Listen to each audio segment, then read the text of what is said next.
બધાને જય શ્રી કૃષ્ણ, જય શ્રી રાધે, જય શ્રીમન નારાયણ। હું આચાર્ય રાકેશ શર્મા આપ સૌના મંગલની કામના કરું છું। આશા રાખું છું કે તમે બધા સ્વસ્થ હશો, આનંદમાં હશો। ઠાકુરજી પાસે મારી આ જ પ્રાર્થના છે। સજ્જનો, આજની વિડીયો, આજનો કાર્યક્રમ ખૂબ જ ખાસ છે। તે બધા દર્શકો માટે, બધા લોકો માટે જેઓની ધનુ રાશિ છે।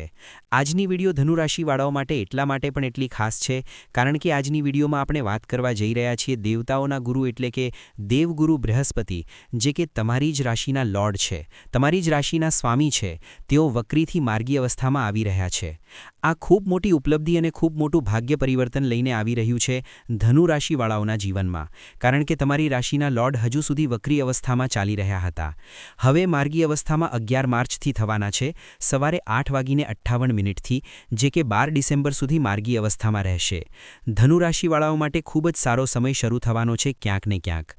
તો સૌથી પહેલાં તમારો ચાર્ટ આગળ લગાવેલો છે, ધનુ રાશિ ચાર્ટ તરફ જુઓ અને સૌથી પહેલાં આપણે આ જાણશું દેવગુરુ બૃહસ્પતિ, જે તમારા રાશિના સ્વામી છે, તેઓ તમારા કયા ભાવમાં ગોચર કરી રહ્યા છે અને તેમની 3 દૃષ્ટિઓ, જે કે વૈદિક શાસ્ત્રમાં જણાવવામાં આવી છે અમૃતમયી દૃષ્ટિ, તેઓ જે 3 ભાવોને જોશે તે ભાવોનો વિસ્તાર કરશે અને ક્યાંક ને ક્યાંક ત્યાંથી તમારું ભાગ્ય ક્યાંક ને ક્યાંક તમને ઊંચી મંજિલ પર જરૂર પહોંચાડનારું છે।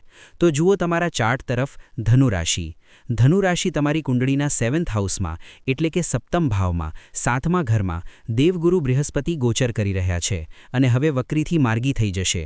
આ સાથે સાથે દેવગુરુ બૃહસ્પતિની પંચમ દૃષ્ટિ, પંચમ, સપ્તમ, નવમ, આ 3 દૃષ્ટિઓ દેવગુરુ બૃહસ્પતિની છે। 5મી દૃષ્ટિ દેવગુરુ બૃહસ્પતિની સીધી કુંડળીના લાભ ભાવમાં પડી રહી છે।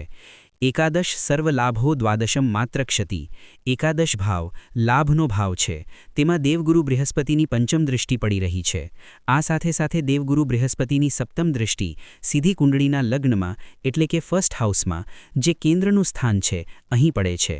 આ સાથે સાથે દેવગુરુ બૃહસ્પતિની અંતિમ પૂર્ણ નવમ દૃષ્ટિ સીધી કુંડળીના તૃતીય ભાવમાં એટલે કે ત્રીજા ભાવમાં પડે છે।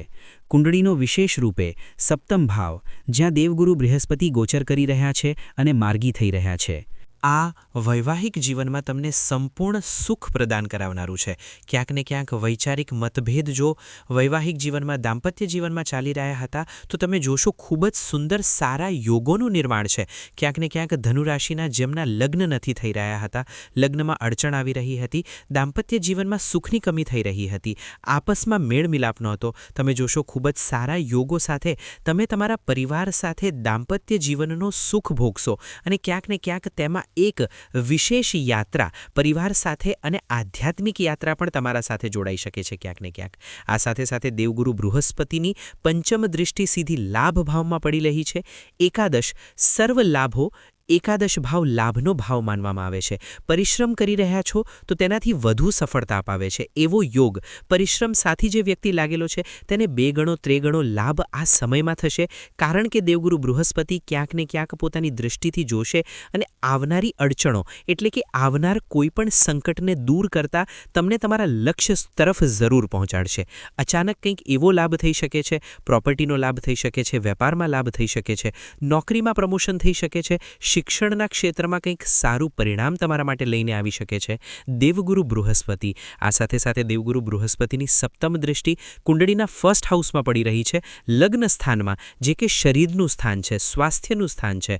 સ્વાસ્થ્ય સાથે સંબંધિત ધનુ રાશિવાળાઓના જીવનમાં કોઈ મુશ્કેલીઓ ચાલી રહી હતી, સ્વાસ્થ્ય ઉત્તમ રહેશે, લાભ મળશે અને સાથે સાથે આત્મવિશ્વાસથી ભરપૂર રહેશો, ઉર્જાથી ભરપૂર રહેશો। ક્યાંક ને ક્યાંક દેવગુરુ બૃહસ્પતિ પોતાની સપ્તમ દૃષ્ટિથી સીધા પોતાની જ એટલે કે પોતાની જ રાશિને જોઈ રહ્યા છે, તો આ ક્યાંક ને ક્યાંક આત્મવિશ્વાસથી ભરપૂર, ઉર્જાથી ભરપૂર, એક ચમકતો ચહેરો, ઉર્જાવાન શરીર અને ક્યાંક ને ક્યાંક એક સૌંદર્યથી ભરપૂર તમે દેખાવાવાળા છો। આકર્ષણથી તમારી વાણીની મધુરતા બીજા લોકોને તમારી તરફ આવવા માટે પ્રભાવિત કરી શકે છે।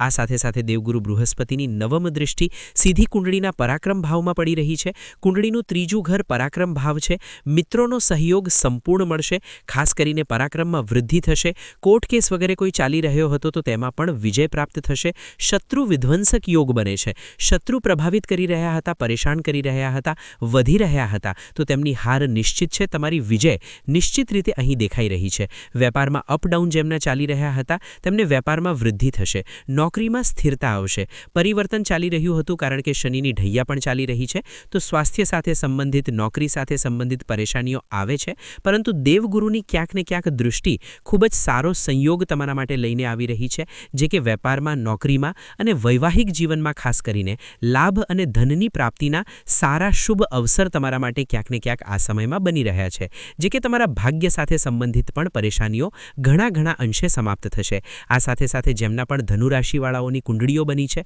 તેઓ પોતાની કુંડળી કાઢો અને આ 4 વાતો જે હું કહેવા જઈ રહ્યો છું, આ 4 વાતો નોંધ કરી લો. જો તમારી કુંડળીમાં આ 4 દોષ બની રહ્યા છે તો તેના વિધિ વિધાનથી પૂજા કરાવવી તમને અતિ આવશ્યક થાય છે, કારણ કે જો આ 4 દોષોમાંથી એક પણ દોષ, જેમ કે સૌથી પહેલો દોષ, કારણ કે ગુરુનું ફલિત છે તો ગુરુ ચંડાલ દોષ તમારી કુંડળીમાં, ગુરુ રાહુ એક સાથે તો નથી બેઠા કારણ કે આ ગુરુ ચંડાલ દોષ છે. બીજો દોષ ચંદ્રગ્રહણ દોષ, ચંદ્રમાં રાહુ તમારી કુંડળીમાં એક સાથે તો નથી બેઠા કારણ કે આ ચંદ્રગ્રહણ દોષ છે. ત્રીજો દોષ સૂર્યગ્રહણ દોષ, સૂર્ય રાહુ એક સાથે જ્યારે બેઠા હોય ત્યારે સૂર્યગ્રહણ દોષ બને છે. અને ચોથો દોષ પૂર્ણ કાલ સર્પ દોષ, રાહુ કેતુના એક તરફ જ્યારે કુંડળીમાં બધા ગ્રહ વિદ્યમાન થઈ જાય છે ત્યારે એવી સ્થિતિમાં પૂર્ણ કાલ સર્પ દોષનું નિર્માણ થાય છે. આ 4 દોષોમાંથી એક પણ દોષ જો તમારી કુંડળીમાં બને છે તો જીવનમાં અકારણ સંકટ અને સંઘર્ષ ઉત્પન્ન થાય છે. પછી વ્યક્તિ વિચારે છે કે હું પરિશ્રમ કરી રહ્યો છું પરંતુ મને લાભ કેમ નથી મળી રહ્યો, કારણ કે ક્યાંક ને ક્યાંક આ દોષોના કારણે જીવનમાં સંકટનો સામનો કરવો જ પડે છે. પરંતુ જ્યારે આ દોષોના નિમિત્તે પૂજા થઈ જાય છે તો આ દોષ પણ શુભ યોગોમાં પરિણિત થઈ જાય છે અને તમારા ભાગ્યમાં વૃદ્ધિ કરે છે ક્યાંક ને ક્યાંક. તો 2 ઉપાય જરૂર અનુસરવા પડશે. ધનુ રાશિવાળાઓએ દરરોજ ભગવાન શિવને જળ અર્પણ કરો, તેમનો રુદ્રાભિષેક કરો. શક્ય હોય તો સોમવારના દિવસે દૂધ, દહીં, મધ, ઘી, ખાંડ, પંચામૃતથી ભગવાન શિવને જરૂર સ્નાન કરાવો. અને બીજું, તમારી રાશિના સ્વામી લોર્ડ દેવગુરુ બૃહસ્પતિ બને છે તો ગુરુવારના દિવસે ભગવાન નારાયણને પીળું પુષ્પ જરૂર અર્પણ કરવું જોઈએ. આશા રાખું છું મારી વાત તમને સમજમાં આવી હશે. ત્યાં સુધી માટે જોડાયેલા રહો મિત્રો. મળીએ નેક્સ્ટ વિડીયોમાં. જય શ્રી કૃષ્ણ, જય શ્રી રાધે.